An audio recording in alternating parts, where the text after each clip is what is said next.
Good afternoon, everyone, and welcome to the LFS news update here on Wednesday, the 4th of October. It is just past 2 o'clock, and we waited to do this update because we thought that something would be coming out of Jurgen Klopp's news conference, and it has kicked off. Jurgen Klopp has certainly made his feelings known. We're going to talk about the VAR audio that was released by the PGMOL yesterday evening. We're going to have a listen to it together. We're going to go through the key points, and we're going to talk about what goes on from here on in. We'll also talk about Jurgen Klopp and his press conference and what he feels should happen. Of course, if you don't know already, Jurgen Klopp wants a replay. We will talk about that as the stream goes on. We'll also have a look ahead to VAR and what improvements could be made. So get your comments in on the chat if you've got any ideas as to what actually could happen from here on in. And we'll talk about what approach Liverpool are going to make going forward then. Well, let's get into it then, and let's get right down to the nitty gritty of what has happened. So the VAR audio between the VAR, the assistant VAR, the replay operator, and the referee Simon Hooper. The full audio clips after that Luis Diaz goal has been released, around a minute and a half to 2 minutes depending on what clips you get. We're going to listen to it first, listen to the full audio, have a look at, you can get the full transcript, the full replay of it, and then we're going to talk about the key points from that whole kind of interaction between these. Let's have a listen to what actually happened. This is the actual audio that the PGMOL released from that incident. Give it. Coming back for the offside, mate. Just checking the offside delay.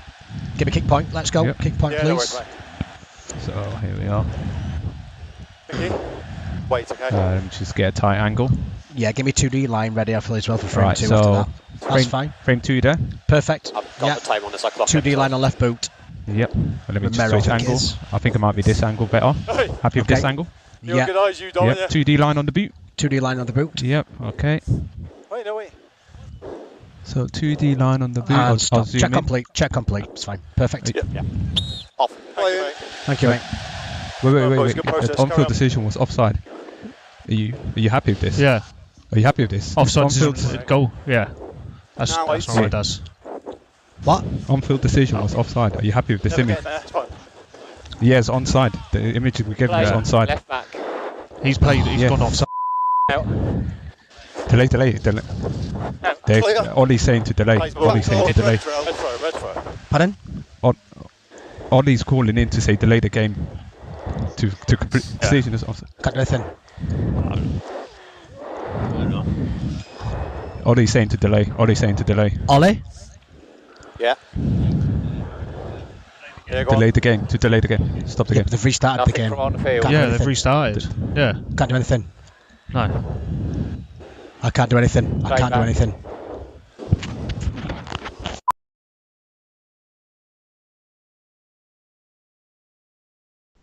And I just cut it off there, just at the end of that, just before the expletives. The VAR certainly knew that he had messed that up.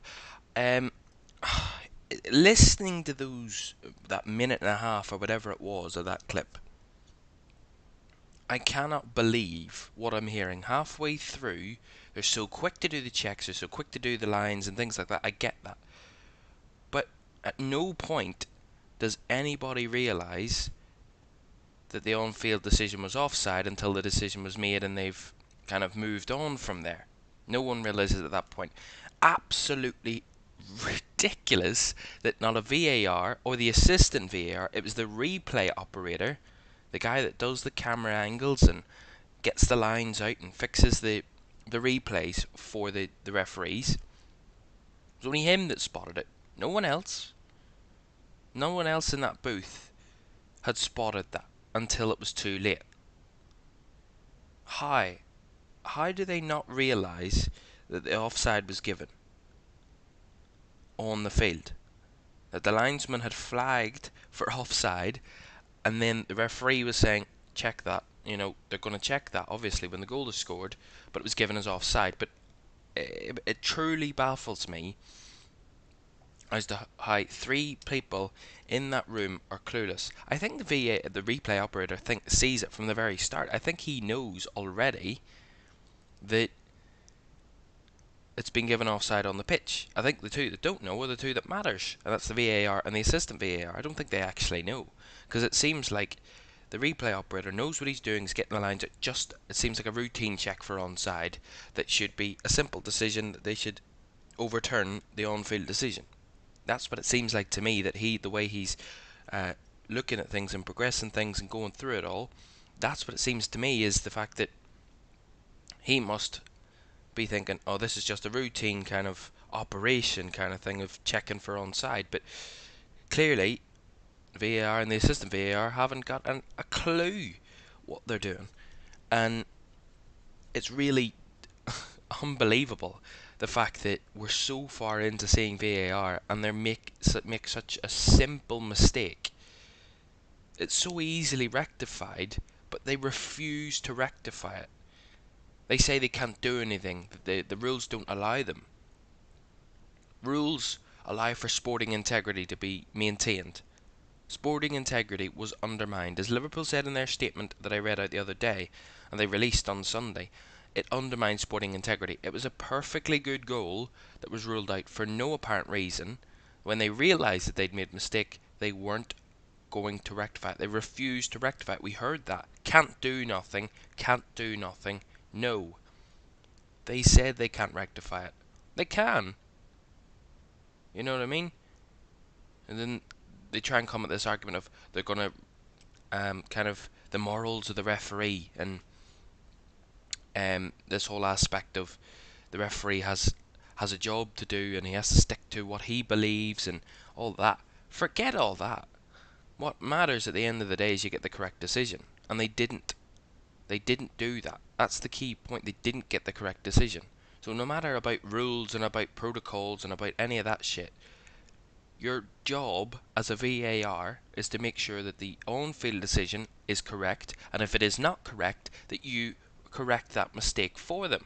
In a factual matter such as an offside, it is VAR's job to make sure that a correct decision, a factually correct decision, has been made, and they didn't.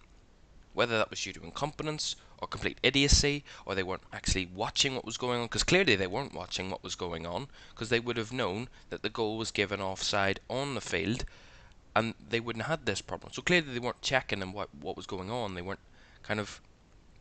It's like they were dazed. They weren't in the moment. They were completely off in the fairylands. It baffles me as to how that's happened. And listening to that, no matter how many times you listen to it, I've listened to it time and time again, trying to kind of come up with it, how the VAR and the assistant VAR don't know. I'm still baffled, no matter how many times I rewatch it, how they do not realise it. It's ridiculous. Lewis Cook says in the chat, what do you reckon will happen with the Liverpool game from Saturday? Well, this is the thing. We don't know what's going to happen. You know, Jurgen Klopp has demanded a replay. We're going to get onto that and talk about that and go through his comments in a moment. The club have said they want to escalate, and there's a need for escalation and resolution, is what they said in their statement. So whatever that means, Liverpool are eyeing up their options to see what they can do. There is reports come out today that Liverpool feel that they can get a replay, and there's actual rules that could give them a chance at a replay. Whether that is the correct thing, I'm still unsure about. I was very much against the replay when I spoke about this on Monday. I spoke about, the game is done and we have to move on, and we have to kind of not let this slide under the carpet and let this go away. This has to be resolved, but I didn't think a replay was the correct decision. But thinking about it again, if Liverpool feel that they've got the right grounds for it, this is such a clear and obvious mistake. They love that clear and obvious line with VAR, don't they? It's such a clear and obvious mistake that surely. But we will see what will happen, because honestly, it's bizarre, genuinely bizarre, as to how this has been allowed to happen. And We will see. Um, so basically, um, Jurgen Klopp has had his pre-match press conference for Liverpool's game um, on tomorrow.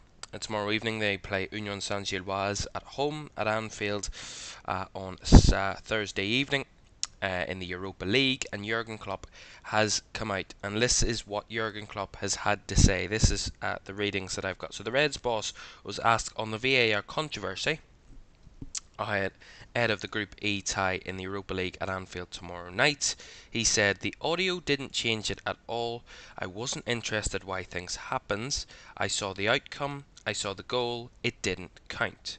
It's really important that as big as football is, we really deal with it in a proper way. They didn't do that on purpose. We should not forget that." Now, Klopp also confirms that ideally not as Liverpool manager but as a football person there should be a replay. He says this: "I think the only outcome should be a replay. It probably won't happen. I think it is so unprecedented it didn't happen before. Much better than a replay, sorted in that moment with common sense." And that's kind of the point that we'd made previously, is the fact that there was so many opportunities for the VAR to tell the referee they've made a mistake, let's sort this out now, then let it rumble on. But they didn't sort it out, and that's what Jurgen Klopp was saying, that it was better to sort it at the time than now wait for all this to boil over and to see where this goes. He continues, "In this specific game, what makes it more special is we conceded 2 minutes after. If the goal couldn't get disallowed, the game would have restarted in the centre of the game. Don't go for the refs, they made a mistake and felt horrible that night. I am not angry, I'm here to prepare for a game." But in obviously in that, of course, Jurgen did say that he wants a replay. Now, is there room for a replay? Is there actual options for a replay to be awarded to Liverpool? What would the grounds be? That would Spurs have a chance to respond to that kind of appeal for a replay from Liverpool? Will it be held at the Tottenham Hotspur Stadium? Surely. When will it be played? You know, we look at and we talk about such tight timetables and turnarounds in football games and the football schedule. Where's there going to be time to fit this in? And some could say, oh, during a midweek when there's a cup game on. Liverpool are in the League Cup. I know Spurs aren't, but Liverpool are. You're not going to jiggle around with currently held fixtures if there's a replay to come. So that begs the question, you know, I mean, if a replay is, and I'm just going to look up Liverpool's fixtures and look at where it could be slotted in. I'm looking at Liverpool's fixtures because they have more fixtures than Tottenham at the moment, with being in extra competitions. So Liverpool play this Sunday, then it's the international break, so there's no time there. They play the first game back on the 21st of October, the Saturday. That's the North London derby, the Merseyside derby. Then they play the following Thursday, so that's a 5-day break in between, but you can't play in between that time, it's too close. Then the Sunday after that, then the midweek after that, that's their Carabao Cup tie with Bournemouth away. Then they go to Luton. Then 4 days after that, Toulouse. Then 3 days after that, Brentford. And then there's another international break. Then they play Manchester City. Then 4 days after that, they play Lask. Then 3 days after that, they play Fulham, the Europa League as well. You know, we need to talk about that. That will drag on into next year. They're going to be in Europa League action, Cup action as well. If they continue in Cup action, you know, there's going to be no space for to play this game, even if there is a replay to come. When would you play it? I mean, we saw the Arsenal-Manchester City game last season got postponed from October and wasn't played till like February or March time, because that was the earliest that those two teams had a free midweek. If Liverpool go far in competitions, if Spurs even go far in competitions, where is the space, where is the time going to come from, where if there is a replay being organised and trying to come up with something, where would it fit in? And that's where I think Jurgen Klopp doesn't believe that a replay can come about, because they're not. There's no room for it. There's no space in the calendar for it. Do you know what I mean? It's like, I get that Jurgen Klopp did say he wants a replay, but doesn't think it's going to happen, and that's probably why, because he realizes there's no space for it. There's actually no room for it in the calendar at all. And going through that, as I mentioned, if Liverpool go far in competitions, if they go far in the League Cup, they're going to have not a single midweek between now and the new year free. Then probably the best time to play Liverpool would be in January, and that's of course coming down to FA Cup ties as well that have not been announced yet, because that's still quite a long way away. So although Jurgen Klopp wants a replay, it doesn't look likely that's going to happen because of the lack of space in the calendar for a replay to take place. But back from Jurgen Klopp, let's go back onto the transcript and onto what the referees had said and the VAR had said. These are the key points that I picked out when they realised something had gone wrong. They'd realised something had they'd made a proper mistake. The replay operator says, wait. The on-field decision was offside. Are you happy with this? The assistant VAR, as flustered as he is, says offside goal, yeah. What does that mean? What do you mean? Offside, no, you give onside. Goal, you supposedly thought it was already a goal, so yes. And then you say, yeah, contradictory there from the assistant VAR. And then says, that's wrong, Daz. Realises after what he's just said, he's realised, oh, that's wrong. Daz, of course, being Darren England, the VAR. Cute nicknames and all that. And the VAR says, what? The replay operator says on-field decision was offside, and then continued to explain the whole situation. Are you happy with this image? He talks, what is it here? On-field decision was offside, and then the replay operator continues, are you happy with this image? Yes, it's onside. The image that we gave them is onside. The assistant then comes back and says, he's played him, he's gone offside. As in saying, the referee has given offside on the pitch, and the VAR replies, oh, bleep. That's when they realise they've messed it up. Now this is where it gets more interesting, because when they realise the error has been made, the replay operative, or the replay operator, whatever you want to call him, says delay. Ollie's saying to delay. Ollie's saying to delay. The VAR says pardon. The replay operator then repeats and says Ollie's calling in to say delay the game. The decision is onside. The VAR then responds and says we can't do anything. Replay operator still telling him to delay the game. VAR says Ollie. The fourth official says yeah. The replay operative then says delay the game to delay the game. Stop the game. The replay operative is the only person here that is telling them to stop the game. The VAR has delayed this probably about 10-15 seconds now before he actually figures out what the replay operative is saying to him. He then says they've restarted the game, can't do anything. Then the assistant comes back and says yes, they've restarted. And they kind of go off on this we can't do anything now kind of thing. Now, it's beggars belief, really, how this actually happened. I didn't know the fourth official was involved. I've just read the transcript again, and the fourth official was involved and was in the conversation. So this brings a whole other aspect to it. If the fourth official was involved, how did the referee not know? Are they not all connected? Are they not all allowed to hear each other? When the fourth official calls the referee over to say that a manager is going out of hand, are they not connected? Are they not constantly listening to each other? So if the fourth official's involved and he can hear the VAR, surely the referee can hear the VAR and hear all of this happening and all this going on in his ear.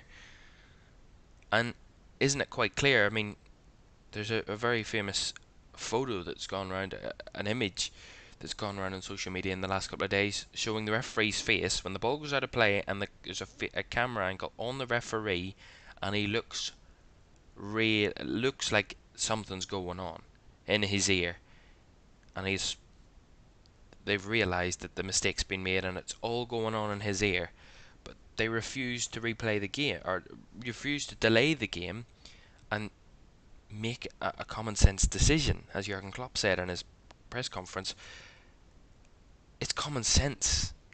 They're so bogged down with this protocol and following rules and following this and that and the other, and this kind of system that they're working on. Just give the goal. It's a clear goal. How many times have we seen a second ball on the pitch, or something, an idiot running onto the pitch, and you stop the game and you bring it back to where it was? Or when VAR checks are going on and the game is currently going, and you pull it back for that decision while the game is playing. Can you not pull it back? Surely you can pull it back and say, look, we've made a mistake here, ref. Can you come and sort this out and speak with the managers or something? They have to come up with something, and it seems like the replay operator is the only person on that field or in that booth, in the VAR booth, that has any sort of idea of what's going on. He hasn't got a clue. The VAR or the assistant, they have not got a clue. And that's the most concerning part of it, the fact that they had no idea what they were doing. They were in kind of robotic mode. They just went on with checking something that they didn't know the full details of. Honestly, I'm sitting here and as I'm saying it, I can't actually believe what I'm saying. And it's bizarre. Genuinely bizarre. Now, we'll come back to the point. Jurgen Klopp wants a replay. That's simple as that. Where do we go from here? Are Liverpool going to follow up on that and ask for a replay? What are the Premier League going to say? Are they going to permit a replay? What are Spurs going to say? What is their response to all this? Because surely they will feel that, from a Spurs point of view, they will feel that the game continued. Liverpool had ample chance from then on in to fix the game and to kind of rectify this whole situation.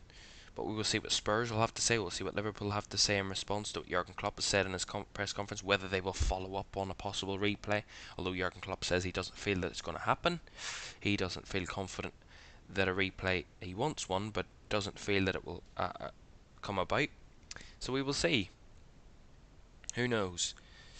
My kind of personal opinion is that a replay, when you look at the full system of things and take out any biases or anything like that out of it, when you look at it again, there's got to be something in the rules that says there is a replay allowed.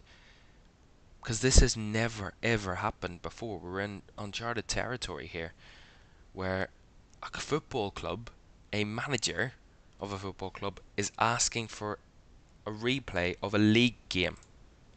Never have we seen this before in this kind of circumstance since VAR has come in.